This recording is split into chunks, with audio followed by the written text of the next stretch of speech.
Mahigit sa 1,000 kaso ng road crash-related injuries sa kasagsagan ng Semana Santa ang naitala ng Department of Health o DOH kasabay ng pagdami ng mga biyahero sa iba't ibang bahagi ng bansa. Sa datos ng DOH, umabot sa 1,091 ang road crash injuries mula March 29 o Palm Sunday hanggang April 2 Monday Thursday sa 161 ospital sa ilalim ng Code White Alert. Mas mataas ito kumpara sa naitalang kaso noong nakaraang taon.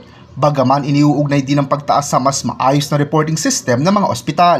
Pinakamaraming insidente ang naitala sa Central Luzon na may 196 cases, sinundan ng Davao Region at Ilocos Region. Karamihan sa mga nasugatan ay kalalakihan, partikular ang mga nasa edad 20 hanggang 24. Lumabas din sa ulat na karamihan sa mga sangkot ay mga motorcycle rider, habang ilan naman ay mga pedestrian.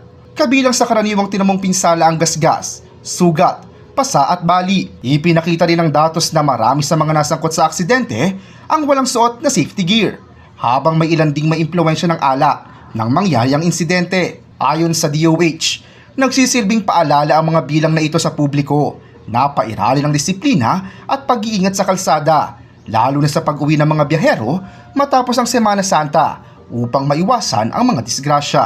Raymond Tasoy, CLTV 36 News.